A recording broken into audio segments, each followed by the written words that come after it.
Alright, let's dive into the fascinating, and frankly, hilarious world of British parenting threats. These are the verbal warnings that echoed through every British childhood, yet somehow, almost never came true. Let's count down the top 11 British threats that were pure, unadulterated bluff. Kicking things off at number 11. You'll understand when you're older. This was the classic get out of jail free card for any question a parent couldn't or wouldn't answer. Why is the sky blue? Why do I have to eat my sprouts? You'll understand when you're older. Well, guess what? We're older now. We've got mortgages, jobs, and an alarming collection of reusable shopping bags. And do we understand? Not a chance. We're still completely baffled by most things. The only difference is now we're too tired to keep asking. The mystery remains, but the will to solve it has long since departed. At number 10, we have the vague, yet menacing, you'll be grounded. Grounded from what, exactly? Let's paint a picture of a typical British childhood. You had one television in the corner of the living room. It had, if you were lucky, 4 channels, and one of them was probably showing snooker. Outside, it was raining. It was always raining. So being grounded meant you were confined to the house, where you were going to be anyway, to watch the same TV you'd be watching anyway, while it rained. Anyway, it was less of a punishment and more just a description of a standard Tuesday afternoon. Slipping into number 9 is a threat that defied its own logic.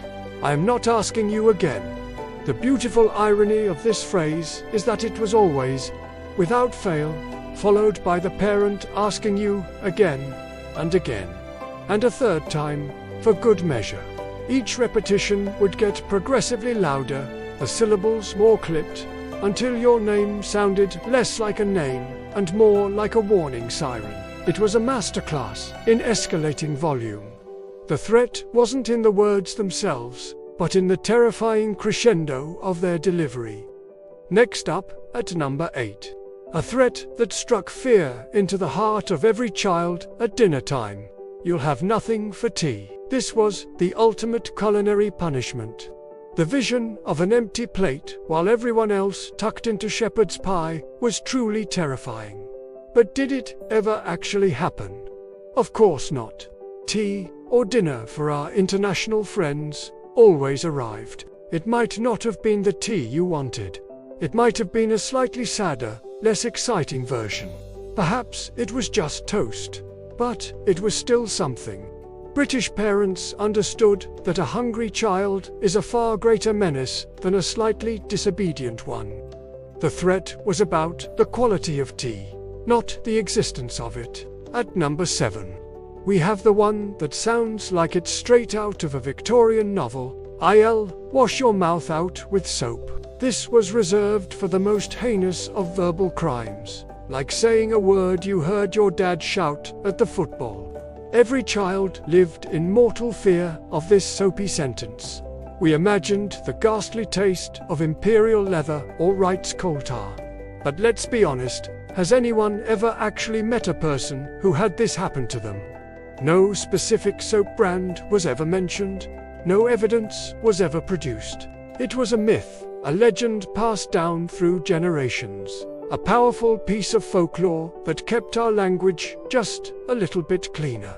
And now, for number 6, the numerical nightmare. I'm counting to 3. The countdown. A simple, effective tool for creating urgency. Number 1, okay, business as usual. Number 2, right, things are getting serious now. I should probably start moving. And then came the magic. The space between 2 and 3 was a bizarre, elastic dimension of time. 2.5. Wait, what? 2 3/4. Are we doing fractions now? 2 and a bit. British parents were pioneers of decimal discipline.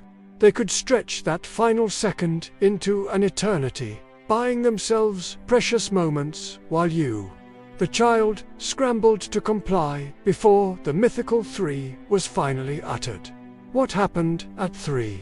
No one knows. No one ever dared to find out. At the halfway point, number 5, is the seemingly simple, just you wait till we get home. This was the threat deployed in public, usually in a supermarket aisle or a crowded town center, when a full-blown telling off wasn't appropriate. The journey home would be steeped in a silent, simmering dread. You'd replay your crime over and over in your head, imagining the scale of the impending punishment. The minutes in the car felt like hours, and then you'd get home. You'd walk through the door, take your shoes off, and nothing.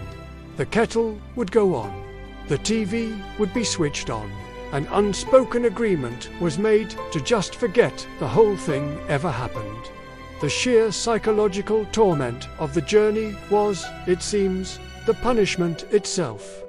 At number 4, we have a threat that was all about passing the buck. I'll tell your father or your mother, depending on who the primary disciplinarian was. This was a stroke of genius. It outsourced the entire disciplinary process. The beauty of it was that your father, who had probably just got home from work and had absolutely no idea what was going on, was suddenly cast as this fearsome judge and jury. He'd look confused, you'd look terrified, and your mum would look triumphant, even though Dad was still trying to figure out why everyone was looking at him.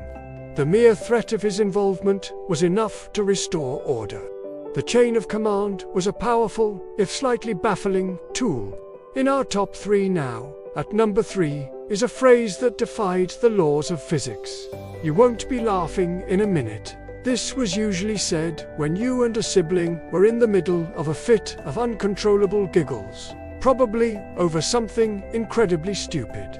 The thing about laughter, especially when you're a kid, is that it has momentum. Being told not to laugh is the one thing guaranteed to make you laugh even harder. You'd try to stifle it, your shoulders would shake, you'd snort, and then the dam would break, and you'd be laughing even more hysterically than before. The parent had issued the warning, but they'd gravely underestimated the sheer, unstoppable force of a childhood giggle fit. Our runner-up, at number 2, is the ultimate empty promise of the open road. I'll turn this car round. Picture the scene. You're on a motorway, doing 70 miles an hour. The car is packed to the roof with luggage for a 2-week holiday in Cornwall. You have ferry tickets, a booked cottage, and a rigid timetable. And then, from the front seat, comes the dreaded phrase, the idea that your dad would actually execute a 3-point turn in the middle of the M6, abandon the holiday, and drive all the way home because you and your brother were fighting over a packet of fruit pastilles is objectively insane. No car in the history of Great Britain has ever been turned around. It was the nuclear option, and everyone knew it was pure bluff. And finally, the number 1 British threat that was never, ever followed through. Wait, hold on. It seems we've made a mistake in the numbering. I've given you the top 10, but the title promised 11. You know what? Let's just quietly agree to move on. After all, what did we learn from all this? None of these threats really worked in a literal sense. The car was never turned around, the soap never touched our tongues, and we never really understood when we got older. But here's the strange thing. Somehow, we behaved anyway.